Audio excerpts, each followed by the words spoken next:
essas cartas pequenas, né? Por um instante, eu falei, pronto, tiraram a carta de Efésios da minha Bíblia. Como os livros também dos profetas menores, os livros menores, fala, abra sua Bíblia em Naum. Tem gente que fala assim, irmão, tem esse livro na Bíblia mesmo?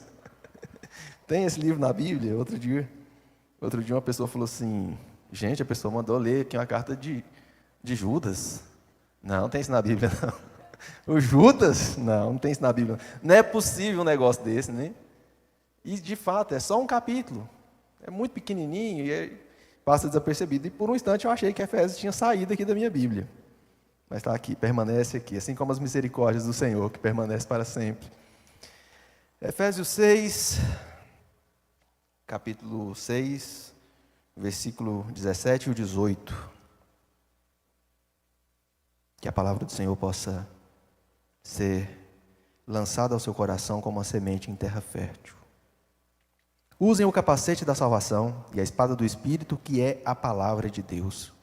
Orem no Espírito em todas as ocasiões, com toda oração e súplica. Tendo isso em mente, estejam atentos e perseverem na oração por todos os santos. A carta aos Efésios ela é marcada por uma preocupação do apóstolo Paulo em destacar a unidade da igreja, do corpo de Cristo, daquele Cristo que nele já não existe mais nem gentios nem gregos. Todos agora foram alcançados e não há mais barreira que separe, nem gentios, né, e gregos são a mesma coisa, né, nem judeus e nem gentios. Não existe distinção entre servos e senhores. Existe uma preocupação em hierarquias que ele destaca, né? Mas no final das contas, ele coloca nós todos, homens, mulheres, filhos, como desempenhando funções e desempenhando funções mesmo, né? Dentro desse corpo, na unidade de corpo em que Cristo é o cabeça. E nessa carta, uma carta escrita para uma igreja, que o apóstolo Paulo tem todo o cuidado de alertar ele sobre algumas questões. O apóstolo Paulo, que se encontra preso, ele diz a esses irmãos, usem o capacete. Existem outros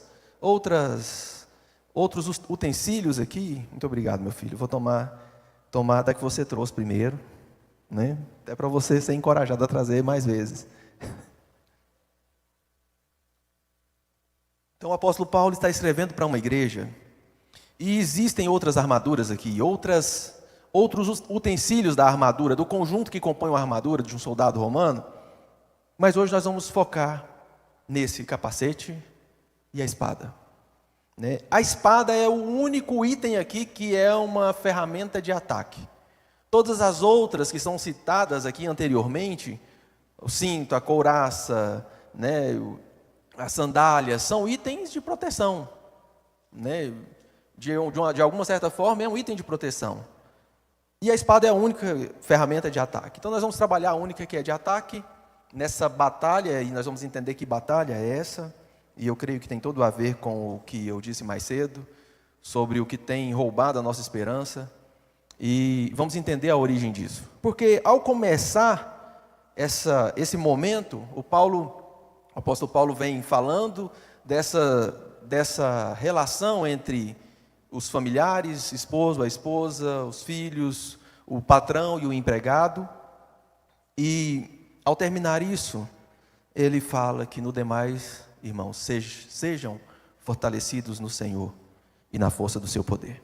Então, se você se sente cansado, né, e o apóstolo Paulo, acho que ele tinha de tudo para escrever isso, ele tinha todos os motivos possíveis para escrever isso, que alguém que se encontrava preso não porque havia cometido algum crime, mas por anunciar o Evangelho, né? Preso por falar do Cristo.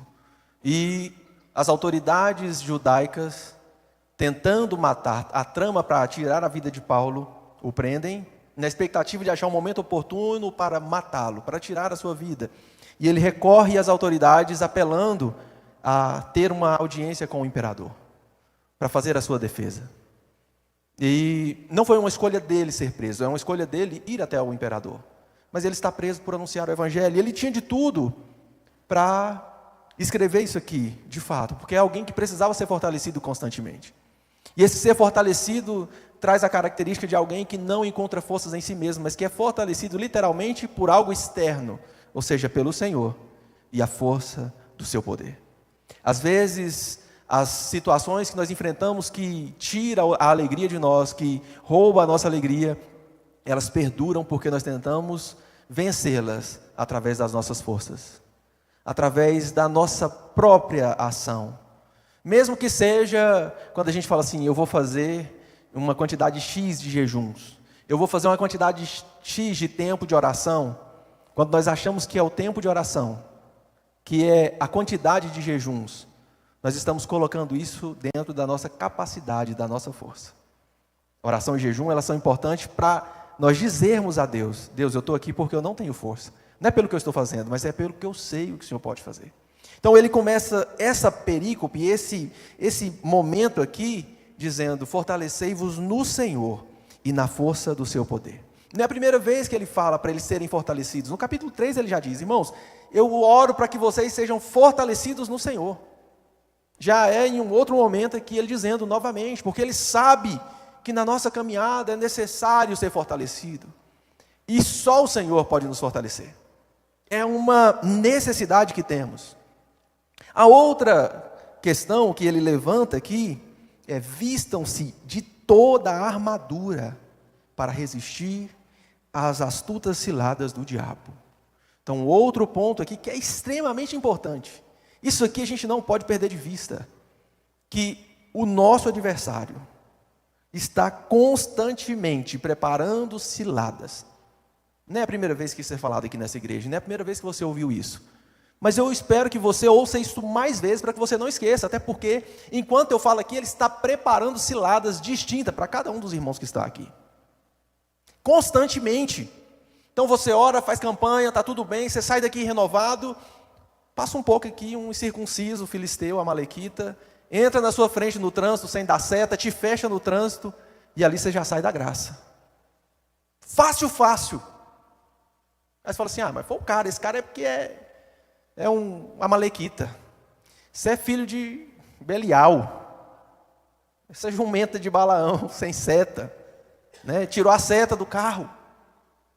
E a gente esquece que isso, no final das contas, ele diz, porque a nossa luta, versículo 12 do capítulo 6, não é contra carne nem sangue. Ou seja, a nossa luta não é contra pessoas. E o fato é que, às vezes, nós estamos sobrecarregados, por quê? Porque a gente lida com um chefe, que não é uma boa pessoa, que é extremamente injusto. Ou então, um cliente que você tem, que te tira a paciência. Você fala assim, meu Deus, esse aqui não foi batizado não. Esse aqui não fez o batizado quando nasceu não.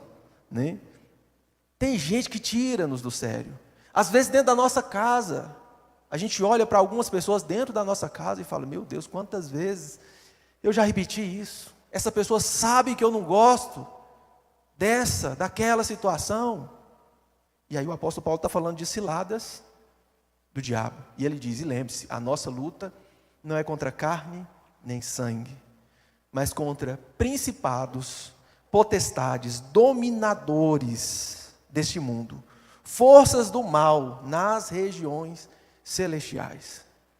O apóstolo Paulo vai descrevendo de uma forma que dá para a gente entender que o diabo, apesar de não ser onipresente, ele tem um exército muito bem preparado, muito bem organizado, com hierarquias, e esses agentes, eles têm um único objetivo: fazer com que você caia nas ciladas dele. Fazer com que você caia nas ciladas dele. E é por isso que nós, muitas vezes, nos encontramos em situações em que a gente olha para determinadas circunstâncias e fala assim, daqui eu não vou mais não. Agora eu meto o pé no balde, eu largo de mão isso aqui, não estou nem aí mais para ninguém, é cada um por si, Deus por todos nessa casa, eu não vou mais nem me preocupar com esse serviço, porque eu me esforço e ninguém reconhece isso aqui, meu chefe não reconhece, esse casamento por mim pode acabar, porque as coisas, eu penso uma coisa e tento e ninguém se esforça.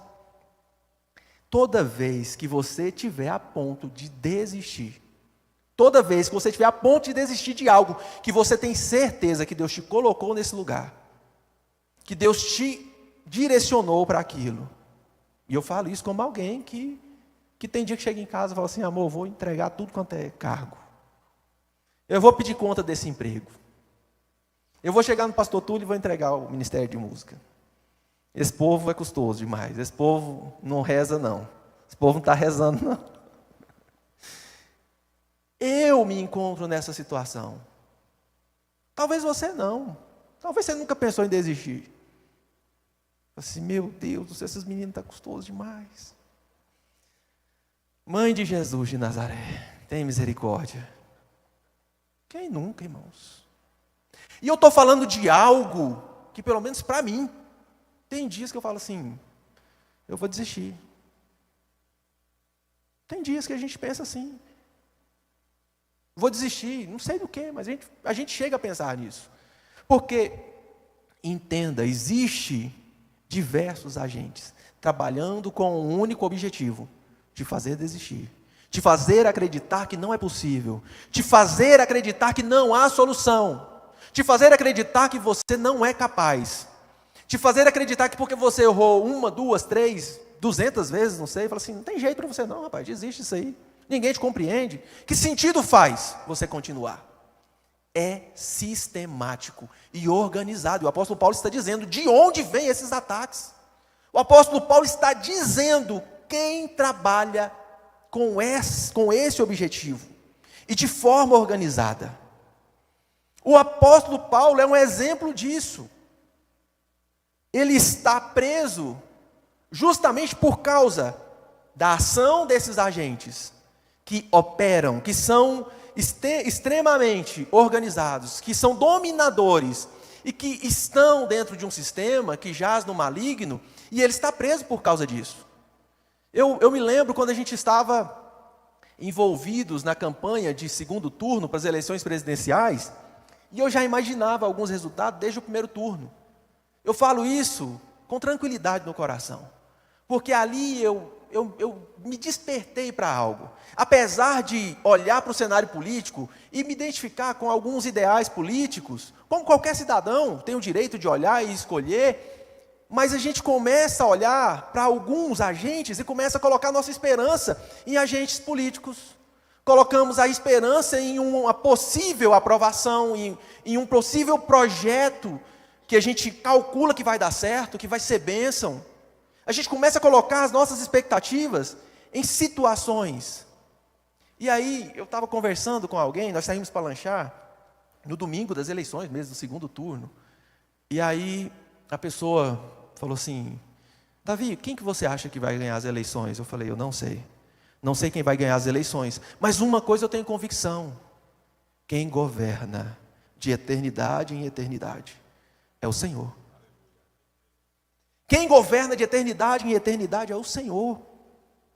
E às vezes nós ficamos imaginando possíveis soluções para um tempo e para o outro, mas existe uma movimentação de dominadores, de espíritos que controlam isso aqui, em um mundo que jaz no maligno. E a nossa esperança não está em nada que é visível e palpável aqui, de forma terrena. Não está nisso aqui. E o apóstolo Paulo é alguém que está sofrendo na pele a perseguição de um sistema controlado pelo mal. Ele é alguém que está sofrendo isso na pele. E nem por isso ele perdeu a esperança. E ele está dizendo para os irmãos: sejam fortalecidos no Senhor. Sejam fortalecidos. E aí, dentre tantos utensílios, queria chamar a atenção para esse que é do capacete da salvação. E capacete a gente usa para proteger a cabeça.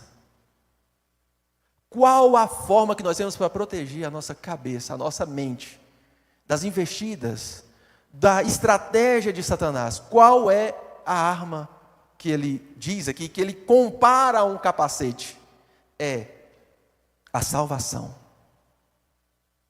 Só tendo consciência de que eu já fui salvo, que eu sou remido, é que eu não desisto. Só tendo consciência disso, porque se eu já sei que eu fui salvo da perdição eterna, que eu fui salvo da condenação eterna, que o próprio Deus enviou seu Filho para morrer por mim, as dificuldades momentâneas e transitórias são pequenas demais, e eu tenho convicção que vou vencer. Então é na convicção de quem eu sou, da salvação que me alcançou, só tendo convicção disso, é que eu consigo vencer. E quando isso é tomado de dúvida, quando essa certeza, ao invés de certeza, é tomado por dúvida, aí é a hora que a gente mete o pé na jaca. E não vai diferente quando a gente olha para pessoas dentro da Bíblia. Se nós olharmos para o que a dúvida fez alguns personagens bíblicos cometerem de erros, a gente pode começar, por exemplo, com a Eva e o Adão, o primeiro casal. Com o primeiro casal. O que está ali envolvido naquela trama? Dúvida. A falta de certeza de quem eles eram. O texto bíblico começa dizendo que Deus fez o homem à sua imagem e semelhança. Eu nunca vi Deus, olha para o Adão. Quer ver Deus? Olha o Adão, você vai estar vendo Deus. É a imagem e semelhança de Deus. Eu nunca vi Deus. Olho para o pastor Túlio. É olhar para o pastor Túlio e eu preciso olhar e ver Deus. Porque ele é a imagem e semelhança de Deus. Qualquer um que esteja aqui. Então, ao invés de certeza de quem eles eram, a serpente, aquele que tem astutas ciladas, chegam para eles e diz o quê? No dia em que. É o primeiro momento em que a expectativa de futuro rouba a essência do presente. A expectativa de um futuro, de ser parecido, semelhante a Deus, rouba a essência de quem eles no presente. Imagem e semelhança de Deus. E tira deles tudo aquilo que Deus confiou a eles. Um jardim. Um jardim preparado por Deus.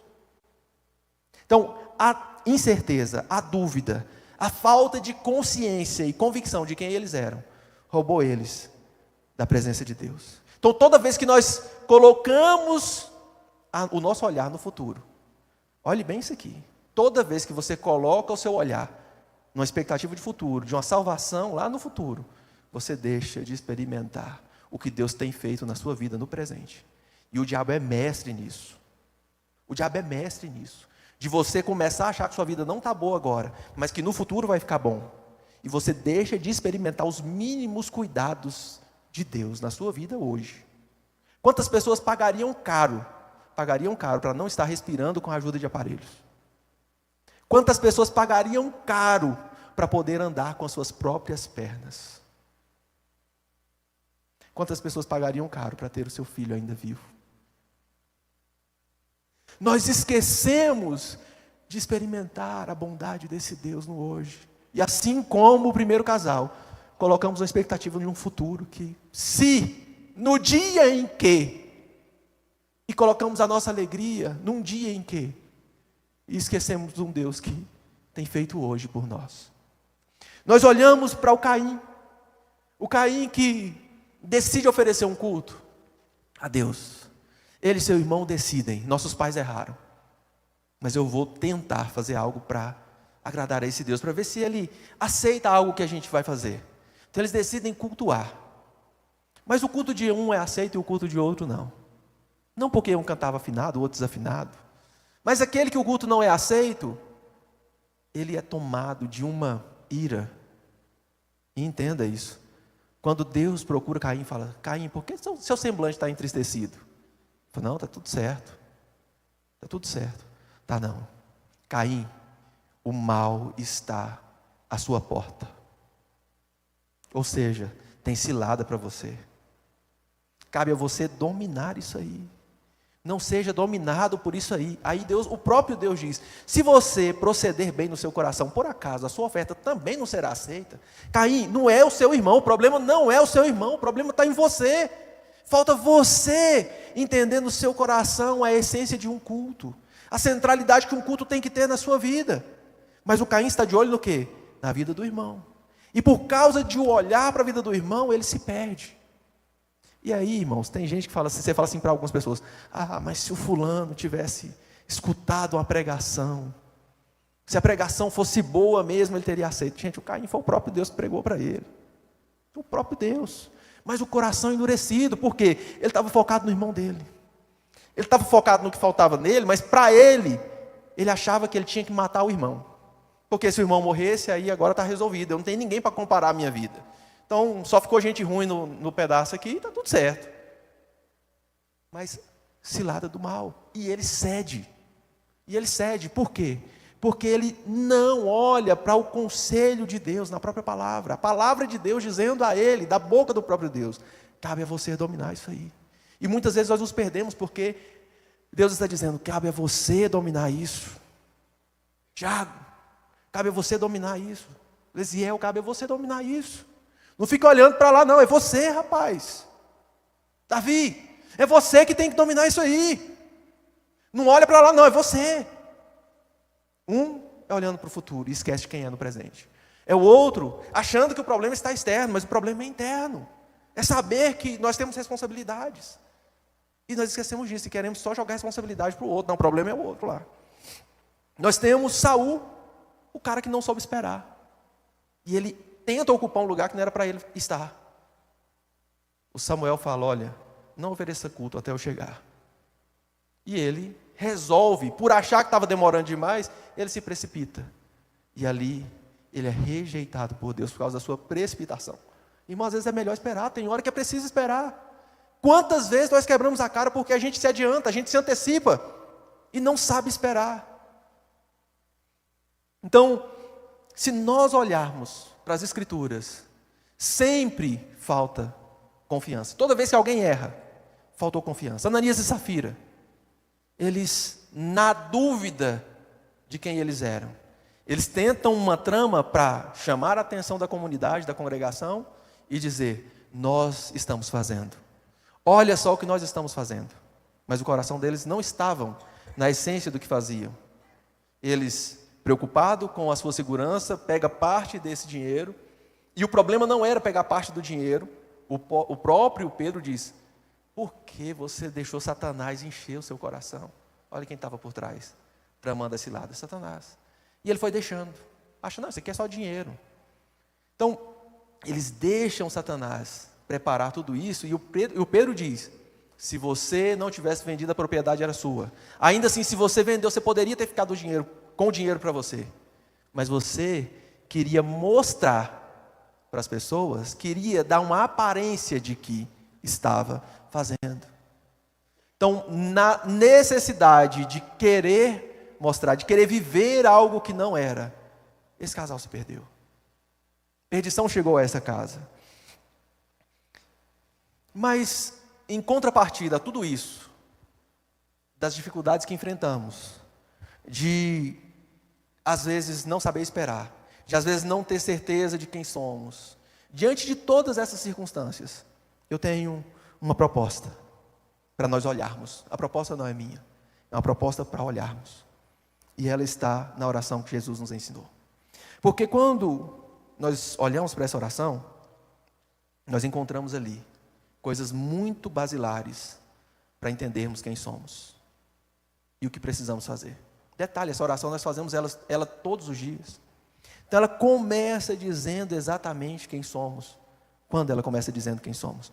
Quando nós dizemos, Pai nosso que estás no céu. Então aqui eu entendo que sou filho de Deus. Eu posso estar vivendo tempos difíceis. Eu posso estar vivendo tempos em que as respostas que eu queria, eu não ouvi. Mas eu não posso esquecer que eu tenho um Pai.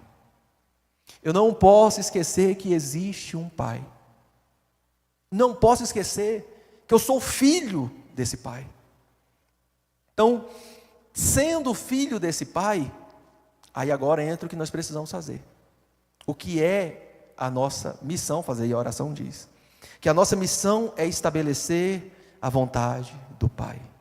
É fazer com que as pessoas olhem para mim e para você e vejam o nosso Pai. A primeira coisa é que entender quem somos, isso deve trazer paz ao meu e ao seu coração. Sabe por que nós ficamos muitas vezes inquietos? Porque nós esquecemos que temos esse Pai. Ou então a nossa perspectiva de que temos esse pai é que o pai já deveria ter feito alguma coisa. Pai, eu queria tanto isso aqui, o senhor ainda não fez? Por que o senhor ainda não fez? Né? Então, boa parte das nossas inquietações também é isso. Era tão simples o senhor fazer isso, por que o senhor não fez ainda? Então, isso gera inquietações. Mas a oração ensina que nós precisamos dizer: santificado seja o teu nome, e venha o teu reino. Como que o reino vem? Um rei só governa, só existe governo de um rei no lugar onde a vontade dele é feita. E ele diz: seja feita a tua vontade na terra, como ela é feita no céu. Como que a vontade de Deus vai ser feita aqui? Através de mim e de você. E às vezes, para que a vontade de Deus seja feita, nós vamos estar vivendo coisas que não gostaríamos de viver.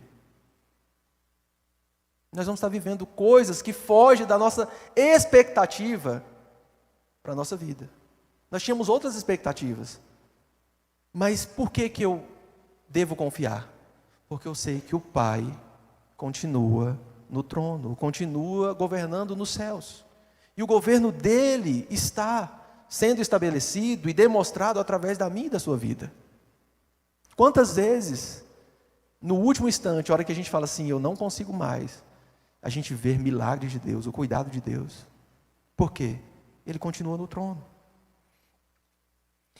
O outro ponto da oração, e esse aqui é um dos principais para o tempo em que a gente vive, em que a gente estabelece planos, projetos, é exercer a confiança no Pai. Quando a gente diz: o pão nosso de cada dia nos dai hoje. Quando eu poderia dizer: o pão do mês, Senhor, me dá hoje. O pão do ano. Deus, o pão de uns 10 anos, aí já manda logo tudo agora, para eu não ter que ficar orando amanhã. Porque, irmãos, vou falar um negócio para você. Tem hora que se não precisasse, eu não orava. Né? Se viesse o suficiente aí, para eu estar em paz por uns 10 anos, talvez eu demoraria um pouco mais para orar. Eu oraria só uma vez por semana, só no sábado, né? Que é o dia do Senhor. Só no sábado, ou no domingo. Iria cultuar só no sábado ou no domingo. Mas entre uma das coisas que é vontade do Pai, e deve ser orado por nós, é o pão nosso de cada dia nos dai hoje. O pão de cada dia. Pão desse dia. É eu dizer para o Senhor: Senhor, me dá o suficiente para hoje. Mas a conversa de Satanás é: mas no dia, e naquele dia, e lá adiante, como é que vai ser adiante? Eu não sei, naquele dia eu oro de novo. O pão de cada dia me dai hoje, Senhor. Muitas pessoas estão desesperadas. Algumas já caiu os cabelos da cabeça tudo. E não é o caso do Samuel, que não é por causa disso. O caso do Samuel é genético. Mas algumas pessoas estão perdendo o cabelo da cabeça, gente, porque está preocupado com o dia de amanhã. Assim, eu fui demitido, e agora? A empresa que eu estou está fechando. Até parece que Deus é menor do que a empresa que você trabalha. Até parece que o Deus que é o seu Pai é menor do que uma oportunidade que você vive agora, nesse instante. Nós ficamos, às vezes, sendo enganados, iludidos por falsas seguranças. Gente, e se o país quebrar? O governo de Deus continua, o dono do ouro e da prata continua no trono. Se eu passar por dificuldade, como dizia o irmão Lázaro, vou passando pela prova dando glória a Deus. Ele continua no trono. Né? Então, a outra parte da oração é que muitas pessoas sofrem por causa disso. Carregam mágoas, dores, e a mente delas é atacada constantemente. É o próximo tópico.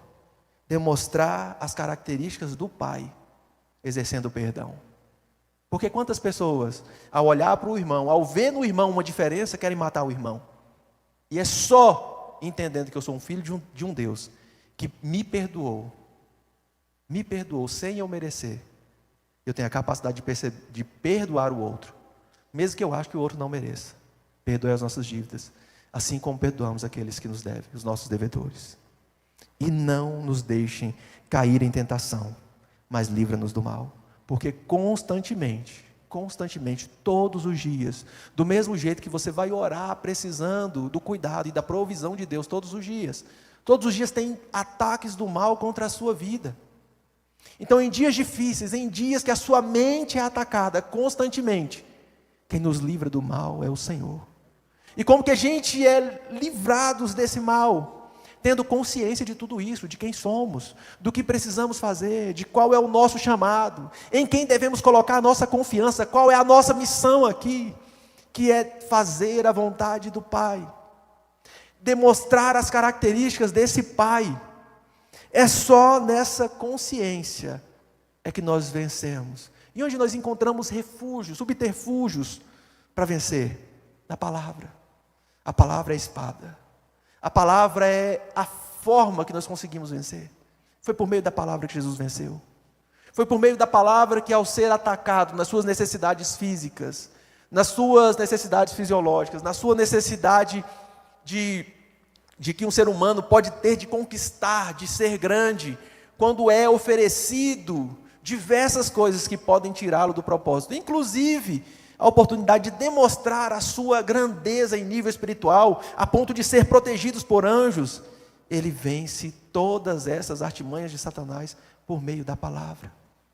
Então, meu irmão, que você possa meditar sempre na palavra, que você possa encontrar na palavra de Deus, na Bíblia, consolo, que você possa encontrar aqui nessa palavra, palavras de ânimo, palavras de consolo. E eu gostaria de deixar parte de um salmo, para entender a grandeza desse Deus, para fechar esse momento aqui. Eu sei que eu já passei ali 2 minutos, praticamente 3, mas prometo ser breve. Quando você estiver com medo, na incerteza, e você lembrar do Pai que você tem, eu quero fazer um adendo, para que nós não esquecemos da grandeza desse Pai. O salmista diz o seguinte no Salmo 46, Deus é o nosso refúgio e fortaleza, auxílio sempre presente na adversidade. Você tem enfrentado a adversidade? Você tem enfrentado a adversidade? Ele é auxílio presente na adversidade. Muitas vezes nós não conseguimos vencer, porque não olhamos para Ele como o auxílio presente, e queremos fazer do nosso jeito. Queremos, como Saul, precipitar e fazer do nosso jeito. Por isso, não temeremos, ainda que a terra trema, e os montes afunde no coração do mar, ainda que estrondem as suas águas turbulentas, e os montes sejam sacudidos pela sua fúria, ainda que esteja um caos, ainda que esteja tudo fora do lugar, não temeremos. Há um rio, cujas correntes alegram a cidade de Deus. O santo lugar habita o Altíssimo. Deus está no meio dela, não será abalada. Deus vem em seu auxílio, desde o romper da manhã. Nações se agitam, reinos se abalam, Ele derrete a voz, e a terra se derrete. O Senhor dos exércitos está conosco. O Deus de Jacó é a nossa torre de segurança. Há um rio cujas correntes alegram a cidade de Deus. Se você chegou triste aqui nessa noite, eu te convido a mergulhar nesse rio, que alegra a cidade do Deus que é o seu Pai, o Deus que é o doador da vida, o Deus que está no controle de todas as coisas. Eu te convido a adentrar nesse rio. Venham, vejam as obras do Senhor, seus feitos estarrecedores na terra. Ele dá fim às guerras, até os confins da terra. Quebra o arco e despedaça a lança, destrói os escudos com fogo. Parem de lutar, pare de tentar do seu jeito, pare de tentar resolver do seu jeito, lutar guerras que não precisam ser lutadas. Parem de lutar, saibam que eu sou Deus, serei exaltado entre as nações, serei exaltado sobre a terra. O Deus que é exaltado entre nações, é esse Deus que é o nosso Pai. É Ele que nos convida a adentrar no lugar de confiança. É Ele que está te convidando para entrar no lugar de renovo de forças, renovo de alegria nessa noite. O Senhor dos exércitos está conosco. O Deus de Jacó é a nossa torre segura. Não sei como você entrou aqui, talvez com medo de alguma situação, mas o Deus de Jacó é a nossa torre segura. o Deus que conduziu os patriarcas e cumpriu as promessas na vida dos patriarcas, é o Deus que te convida a continuar andando, olhando para Ele, na confiança de que Ele vai cessar todas as guerras, todas as lutas, todas as investidas contra a sua casa, contra a sua vida. É esse Deus que te convida a adentrar nesse lugar de segurança, o lugar de alegria, o lugar de paz. Eu quero te convidar a orar nesse instante, e todas as coisas que em algum momento têm roubado a sua alegria, têm te tirado a confiança, a segurança naquele que é Senhor sobre todas as coisas, aquele que controla todas as coisas, que é Senhor sobre céus e terras, sobre céu e terra, é o Senhor do universo. Eu te convido a apresentar com ousadia, dizer: Senhor, isso aqui tem me tirado a paz, essa circunstância tem me feito preocupar com o futuro. Eu quero confiar em Ti, confiar no Teu cuidado. Que eu possa orar, Senhor, que eu possa orar e dizer: dá-me apenas o pão de cada dia, dá-me apenas o do dia. Eu sei que o Senhor já está no meu futuro, eu sei que o Senhor já está lá, eu sei que meu futuro está garantido, e eu serei vencedor lá, porque o Senhor já está lá, e em Ti eu sou mais do que vencedor. Pai, nesse instante estamos aqui, somos os Teus filhos. Deus, eu quero que nessa noite nós saiamos daqui com a consciência de quem somos. Somos os Teus filhos, somos feitos à Tua imagem e semelhança, e tudo o que nós precisamos está em Ti, vem de Ti. O Senhor já demonstrou o Seu amor por nós, nos fazendo a Sua imagem e semelhança, nos resgatando quando nós estávamos distantes, nos resgatou enviando o Seu único Filho para morrer por nós, e nos dá o direito de se tornarmos também Teus filhos. Que nós possamos, Senhor, olhar para a Tua palavra e encontrar nela refúgio, que nós possamos encontrar nela palavras de esperança, para que nós possamos vencer o dia mau. Senhor, eu te apresento os Teus filhos que vieram aqui nessa noite, com pedidos, Senhor, com clamores, com súplicas, e como igreja nesse momento, nós clamamos a Ti, Senhor, para que o Senhor visite a casa de cada um dos Teus filhos, para que o Senhor visite a mente, e tudo que tem roubado a paz, tem tirado a paz dos Teus filhos, possam ser, ó Pai, que os Teus filhos possam ser alcançados pela paz que excede o entendimento, por a paz que excede todo o entendimento. Senhor, que os que chegaram aqui enfermos possam sair daqui curados, na autoridade do nome de Jesus. Eu declaro na autoridade do nome de Jesus, cura na alma, cura, Senhor, no físico, ó Deus, na autoridade do nome de Jesus, na autoridade daquele que levou sobre si as nossas enfermidades, daquele que levou sobre si o castigo que era para nós, e nos fez povo Seu, herança Tua, Senhor. Eu declaro a prosperidade, eu declaro a paz, eu declaro vitória na vida do Teu povo, em nome de Jesus.